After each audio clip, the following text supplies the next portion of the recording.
மேச ராசி அன்பர்களே, 2026 பங்குனி மாதம் எப்படி இருக்கும்? மேசத்துக்கு ராசிநாதன் யாருன்னா செவ்வாய் பகவான். அந்த செவ்வாய் பகவான் 11ஆம் இடம் என்று சொல்லக்கூடிய லாபஸ்தானத்தில் உட்கார்ந்துருக்கு. உங்கள் ராசிநாதன் லாபஸ்தானத்தில் இருக்கிறது சிறப்பு. அப்போது உங்களுடைய ஆசைகளை நிறைவேற்றுவதில் இந்த மாதம் உங்களுக்கு சிறப்பு பெறும்.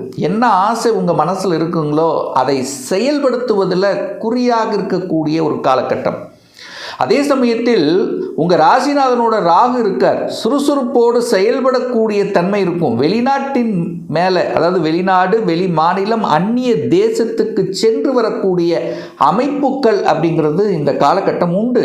ஏன்னா ராகுங்கிறது வெளிநாட்டுக்கு சொந்தக்காரர், அவரோடு உங்கள் ராசிநாதன் சேருது. அப்போ வெளிநாடு, வெளி மாநிலம், அந்நிய தேசம் சார்ந்த விஷயங்களில் சிறப்பு. அந்நிய மதம் சார்ந்த ஒரு நண்பர் உங்களுக்கு நிச்சயமாக கிடைக்கப் பெறுவார். அதில் மாற்று கருத்து என்பது இல்லை. அதே சமயத்தில் அந்த செவ்வாயோட ராகு இருக்கிறதுனால எந்த ஒரு விஷயத்திலையும் வேகமாக விரைவாக செய்யணுங்கிறத நினைப்பீங்க, யோசிக்க மாட்டீங்க. டக்குன்னு அதை செய்யணுங்கிறத நினைக்கும். அந்த இடத்துல கொஞ்சம் கவனம்ங்கிறது முக்கியம். ஏன்னா ராகுங்கிறது பிரம்மாண்டமான ஆசைகளை வரைவித்து அதில் ஏதாவது ஒரு இக்கணை வைக்கக்கூடிய அமைப்புகளை உருவாக்கும். ஸோ அங்கே கொஞ்சம் கவனம். அதாவது புதிய விஷயங்கள் ஏதாவது நீங்கள் செய்கிறீங்கன்னா கொஞ்சம் யோசிக்கணுங்கிறத ஞாபகத்தில் வைத்து கொள்ளுங்கள். அதே சமயத்தில் அந்த செவ்வாயோட புதன் பகவான் சேர்ந்திருக்கார். புதனுங்கிறது 6ஆம் அதிபதி. கடன், நோய், எதிர்ப்பு, பகையை தரக்கூடியவனும் அதே புதன் பகவான் தான். அப்போது உங்கள் எதிரியும் கூட இருக்கா அப்படிங்கிறத ஞாபகத்தில் வச்சுக்கோங்க. அதே சமயத்தில் கோபம் வெளிப்படுத்தும். ஏன்னா செவ்வாய் 4ஆம் பார்வை 2ஆம் இடத்துல இருக்குது. டக்குன்னு பேசிடுவீங்க, கோபம் வரும், ஆக்ரோஷம் வரும். நிதானம் இல்லாமல் பேசிவிட்டு அதற்கப்புறம் யோசிக்கக்கூடிய தன்மை. ஏன்னா குருவின் பார்வை இருக்குது. அப்போ பெரிய மனிதர்களின் தொடர்புகள்ங்கிறது நிச்சயமாக இந்த மேசத்துக்கு ஏற்படுத்தும். கடவுளினுடைய அனுகிரகம் உண்டு. ஆனால் ஒரே ஒரு விஷயம், கோபப்படக்கூடாது, ஆக்ரோஷப்படக்கூடாது. நிதானம் அப்படிங்கிறது முக்கியம் என்பதை ஞாபகத்தில் வைத்து கொள்ளுங்கள். பொருளாதாரம் எப்படி சார் இருக்கும் இந்த மாதம்? பங்குனி மாதம் எப்படி இருக்கும்? 2ஆம் அதிபதியை பார்க்கணும்.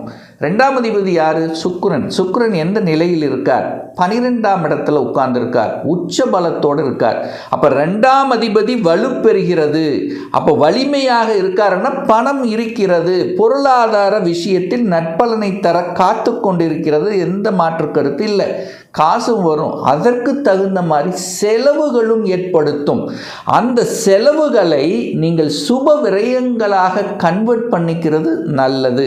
சுப விரயங்கள் என்ன? குழந்தைகளுடைய படிப்புக்காக ஒரு செலவு செய்யக்கூடிய தன்மை உருவாக்கும்.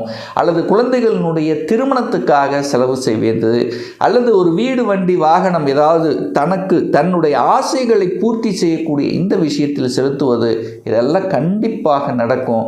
இதில் எந்த குறையும் உங்களுக்கு ஏற்படுத்த போவதில்லை. அப்போ பொருளாதாரம் நல்லா இருக்க போகுது. குடும்பம், சுக்கிரன் 12ல் இருக்கார். அப்போ குடும்பத்தில் கொஞ்சம் அனுசரணை தேவை. இந்த கோபம், ஆக்ரோஷம் தான் இந்த மேசத்துக்கு முதல் வெளிப்படுத்தும். அப்போ குடும்பத்தில் கொஞ்சம் அனுசரிக்கணும், கொஞ்சம் விட்டு கொடுக்கணும் அப்படிங்கிறத மைண்டில் ஸ்ட்ராங்காக பதிய வைத்து கொள்ளுங்கள் இந்த மேசராசி என்பர்கள். ஏன்னா 7ரை சனியில் விரயசனியாக இருக்கிறதுனால டக்குன்னு ஏதாவது ஒரு விரயத்தை ஏற்படுத்தக்கூடிய அமைப்புகளை உருவாக்கிறோம். ஸோ இதில் கொஞ்சம் கவனம். சார், வீடு, வண்டி, வாகனம் வாங்குவதற்கு ஏதாவது தடை இருக்கா? இந்த மேசராசி என்பர்களுக்கு இந்த பங்குனி மாதம் தடை இல்லை. ஏன்னா ஏன் இல்லைன்னா, வீடு, வண்டி, வாகனத்துக்கு காரக கிரகமாக இருக்கக்கூடிய சுக்கிர பகவான் உச்ச பலத்தோட வலிமையாக இருக்கார். காரகிரகம் வலிமையாக இருக்கும்போது இந்த காரகத்தை செயல்படுத்தக்கூடிய அமைப்புகளை உங்களுக்கு நிச்சயமாக தூண்டு வைக்கும்.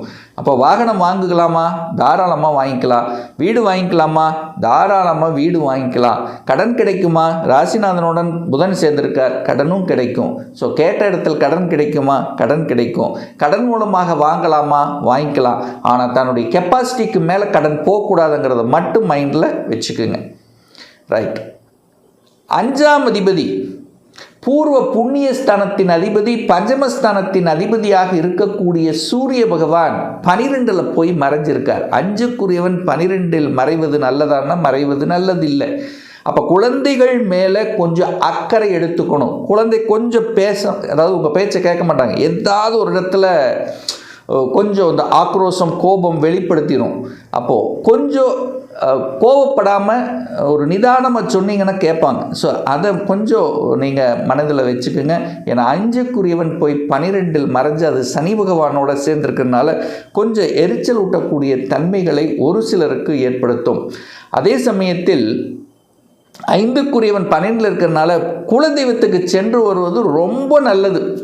இந்த மேசராசி அன்பர்கள் இந்த மாதம் பங்குனி மாதம் உங்கள் குலதெய்வம் எதுவோ அந்த தெய்வத்துக்கு ஒரு தடவை சென்று வழிபடுவது அனைத்து விதத்திலும் பூர்வ புண்ணியத்தை பலப்படுத்தும் என்பதில் எந்தவித மாற்று கருத்தும் கிடையாது. சார், கடனால், நோயால், எதிர்ப்பால், பகையால் ஏதாவது பிரச்சனை வந்துருமா இந்த மாதம் அப்படின்னு நீங்கள் கேட்டிங்கன்னா கண்டிப்பாக இல்லை. ஏன் இல்லை அப்படின்னா 6ஆம் அதிபதியை பார்க்கணும். அந்த 6ஆம் அதிபதி எங்கே இருக்கார்? 11ஆம் இடமான லாபஸ்தானத்தில் தான் உட்கார்ந்துருக்கார். அப்போ 6ஆம் அதிபதி கடன் நோய் எதிர்ப்பு பகையை தரக்கூடியவன் 11ஆம் இடத்தில் இருக்கும் பொழுது கண்டிப்பாக நன்மையை செய்யும். 6க்குரியவன் தனக்கு 6ல் போய் உட்கார்ந்துருக்கான். கடன் கொடுக்கக்கூடியவன், எதிர்ப்பை கொடுக்கக்கூடியவன் தனக்கு 6ல் போய் இருக்கும்போது கண்டிப்பாக கெடுதல்களை செய்யாது. கடனின் மூலமாக சில நன்மைகள், கடனை அடைச்சிடலாம், கடன்காரன் கழுத்து நிற்பானா? நிச்சயமாக இல்லை. பட் கடன் அப்படிங்கிற விஷயத்தில் கொஞ்சம் கவனத்தோடு செயல்படணும். ஏன்னா அடுத்த மாதம் எங்கே போயிடுறார்? 12இல் போயிடுறார், விரயத்துக்கு போயிடுறார். அப்போ கடனை பெருக்கி விட்டுரும். 7ரை சனியில் விரய சனியாக இருக்கிறதல்லவா? அப்போ விரயத்தை ஏற்படுத்தக்கூடிய அமைப்பை உருவாக்கிறோம். அப்போ கடன் எது வரைக்கும் அப்படின்னா கவனத்தோடு இருக்கணும்னா அந்த பங்குனி மாதம் 28க்கு அப்புறம்தான் உங்களுக்கு பிரச்சனை கொடுக்கும். அதுக்கு முன்னாடி கண்டிப்பாக இல்லை. ஹெல்த்து அக்கறை எடுக்கணுமா? கண்டிப்பாக எடுக்கணும். ஹெல்த்தால் ஏதாவது பிரச்சனை வந்துடுமா? கண்டிப்பாக இல்லை. ஒரு நல்ல டாக்டர் கிடைப்பாங்களா? நல்ல ட்ரீட்மெண்ட் கிடைக்குமா? கண்டிப்பாக கிடைக்கும். ஏன்னா 6க்குரியவன் தனக்கு 6ல் போய் மறைஞ்சிருக்கார். அப்போது இந்த ஹெல்த்து சார்ந்த விஷயங்கள் சரி செய்யக்கூடிய சந்தர்ப்பங்கள், வழக்கில் இருக்கிறவங்க அதிலிருந்து விடுதலை பெறக்கூடிய வாய்ப்புகள், எதிரிகள் யாருன்னு தெரியலனா கூட யாருன்னு தெரிஞ்சிக்கக்கூடிய வாய்ப்புகள், சந்தர்ப்பங்கள், அதில் வெற்றியடையக்கூடிய தன்மைகள் சிறப்பு பெறும். சார், வேலை கிடைக்குமா? மேசராசி அன்பர்களுக்கு இந்த மாதம் 6ஆம் இடத்தை பார்க்கணும். 6 தான் வேலை. 6க்குரியவன் 11இல் உட்கார்ந்து குரு பார்வை, பாக்யாதிபதி பார்வை பெற்றிருக்கின்ற புதன் நன்மையை செய்வார். வேலை இல்லாத மேசராசி என்பவர்களுக்கு நிச்சயமாக இந்த பங்குனி மாதம் வேலை கிடைத்துவிடும். மன உறுதியோட தன்னம்பிக்கையோட செயல்படுங்கள், கண்டிப்பாக உண்டு. அது குறிப்பாக எப்பத்துக்குள்ளே கிடைச்சிரும் அப்படின்னா பங்குனி மாதம் 28, அதாவது ஏப்ரல் மாதம் 11க்கு அப்புறம் 11ஆம் தேதிக்குள்ளே கண்டிப்பாக வேலை கிடச்சிரும் அப்படிங்கிறத ஸ்ட்ராங்காக நம்ம சொல்லலாம். உங்கள் முயற்சியால் திருமணம் சார்ந்த சுப காரியங்கள் செயல்படுவதற்கு ஏதாவது தடை இருக்கா சார்? 7க்குரியவன் 12இல் உச்ச பலத்தோட வலிமையாக இருக்கார். அப்போ சுக்கிரன் உச்சத்தோடு இருக்கார், வலிமையாக இருக்கார். ஆனால் அதே சுக்கிரன் இந்த பங்குனி மாதம் 12ஆம் தேதி உங்கள் ராசியில் வந்து 7ஆம் இடத்தை பார்க்குறார். அப்போ 7க்குரியவனான சுக்கிர பகவான் பங்குனி மாதம் 12ஆம் தேதிக்கு அப்புறம் உங்கள் ராசியிலே அமர்ந்து கொண்டு தனது 7ஆம் பார்வையாக 7ஆம் இடத்தை பார்க்கும் பொழுது நிச்சயமாக திருமணத்தை நடத்தி கொடுக்கக்கூடிய அமைப்புகள், சந்தர்ப்பங்களை உருவாக்கும். மேலும் வக்ரமாக இருந்த குரு பகவான் வக்ர நிவர்த்தி அடைந்து விட்டார். அப்போ நிவர்த்தி அடைந்து தனது 5ஆம் பார்வையாக 7ஆம் இடத்தை பார்க்கிறார். அப்போ நிறைய மேசத்துக்கு திருமணம் டக்குன்னு முடிவாகும், வரன் அமையும், ஃபிக்ஸ் ஆயிரும். திருமணம் தடையில்லாமல் நடவதற்குண்டான அத்தனை சாத்தியக்கூறுகளையும் இந்த மேசத்துக்கு நிச்சயமாக உருவாக்கும். அதில் மாற்று கருத்து என்பது இல்லை. குரு நேர 9ஆம் இடத்தை பார்க்கிறார், வக்ர நிவர்த்தி அடைந்து பாக்யஸ்தானத்தை பார்க்கிறார். ஒரு பாக்கியம் கிடைக்கணும், குழந்தை பாக்கியம் இல்லாத தம்பதிகளுக்கு. ஏன்னா பாக்யஸ்தானம் அப்படிங்கிறது குரு 9க்குரியவன் 3ஆம் இடத்தில் அமர்ந்து கொண்டு 9ஆம் இடத்தை பார்க்குறார். பாக்கியத்தை கொடுக்கணும். குழந்தை பாக்கியம் இல்லாதவர்களுக்கு குழந்தை பாக்கியம் கொடுத்தே ஆகணும். வேலை இல்லாதவர்களுக்கு வேலை பாக்கியம் கொடுத்தே ஆகணும். வெளிநாட்டுக்கு போகணும் என்கின்ற எண்ணத்தில் இருக்கக்கூடிய மேசத்துக்கு கண்டிப்பாக அது கொடுத்தே தீரும். அதாவது வெளிநாடுன்னு மட்டும் எடுத்துக்க வேண்டாம், வெளி மாநிலம், வெளி ஊர், இந்த மாதிரியான தன்மைகள் சிறப்பு பெறுகின்ற ஒரு நல்ல காலகட்டமாக அமையும். இதில் மாற்று கருத்து என்பது இல்லை. ரிசர்ச் நல்லா இருக்கும். ரிசர்ச் சம்பந்தப்பட்ட துறையில் இருக்கின்றவர்களுக்கு கூடுதல் நன்மையை தரும். புதிய கண்டுபிடிப்புகள், அந்த ஒரு ஞானம், புத்திசாலித்தனம், அறிவார்ந்த செயல்களில் ஈடுபடக்கூடிய தன்மை உண்டு. கடவுள் மீது ஒரு பக்தி, ஒரு ஆன்மீகத்தின் மீது நாட்டம், இதெல்லாமே கண்டிப்பாக கொடுக்கும். இதில் எந்த மாற்று கருத்து இல்லை. தொழிலில் இருக்கின்றவர்கள் கூடுதலான வருமானம் அடைவதற்கான சந்தர்ப்ப சூழ்நிலைகள், புதிய ஒப்பந்தங்கள் கிடைப்பதற்கான அமைப்புகள், அரசு ரீதியில் சில அனுகூல மேன்மைகள் கிடைக்கக்கூடிய அமைப்புகள் உண்டு. பட் உங்கள் மேலதிகாரிகள் எங்கே வேலை பார்க்குறீங்களோ மேலதிகாரிகளுடன் கொஞ்சம் கனிவாக நடந்து கொள்ள வேண்டும். மேலதிகாரிகளை குறிக்கக்கூடிய சூரிய பகவான் சனி பகவானுடன் சேர்ந்து விரயஸ்தானத்தில் இருக்கிறனால உங்கள் மேலதிகாரிகளை பகைத்து கொள்ளக்கூடாது அப்படிங்கிறத ஞாபகம் வச்சுக்கோங்க. கோபப்பட்டு ஆக்ரோசப்பட்டு வேலை விட்டுறக்கூடாது. ஏன்னா கோபம் வரும் உங்களுக்கு இந்த மாதம். ஸோ இந்த ரெண்டும் பார்க்கணும். அதே சமயத்தில் இந்த மாதம் நல்ல நல்ல மாற்றங்களை கொடுக்கக்கூடிய, உயர்வை தரக்கூடிய ஒரு நல்ல மாதம்தான் இந்த மேசத்துக்கு பங்குனி மாதம்.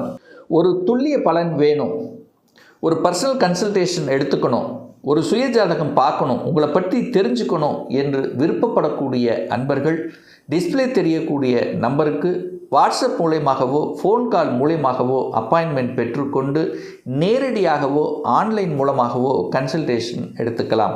நம்முடைய அலுவலகம் கோயம்புத்தூரில் அமைந்துள்ளது. அதாவது கோயம்புத்தூரிலிருந்து மேட்டுப்பாளையம் செல்லும் வழியில் வெள்ளக்கிணர் பிரிவுக்கு அருகில் அன்னபூர்ணா ஹோட்டலுக்கு பக்கத்தில் அமைந்துள்ளது. பிரியர் அப்பாயின்மெண்ட் பெற்றுக்கொண்டு நேரடியாக கன்சல்டேஷன் எடுத்துக்கலாம். நிச்சயமாக இந்த பதிவு ஏதாவது ஒரு ரூபத்தில் உங்களுக்கு யூஸ்ஃபுல்லாக இருக்குங்கிறதுல எந்தவித மாற்று கருத்தும் இல்லை. நம்முடைய சேனலை நீங்கள் ஃபஸ்ட்டு டைம் பார்ப்பவர்கள் என்றால் மறக்காமல் சப்ஸ்கிரைப் பண்ணிக்கிங்க. பக்கத்தில் இருக்கக்கூடிய பெல் பட்டன் மற்றும் ஆல் நோட்டிஃபிகேஷனை கிளிக் பண்ணும்போது நான் போடக்கூடிய அடுத்தடுத்த பதிவுகள் உங்களுடைய நோட்டிஃபிகேஷனில் வந்து சேரும். மீண்டும் ஒரு நல்ல பதிவில் உங்களை சந்திக்கும் வரை உங்களிடமிருந்து விடைபெறுவது உங்கள் அஸ்ட்ராலஜர் டாக்டர் சதீஷ்.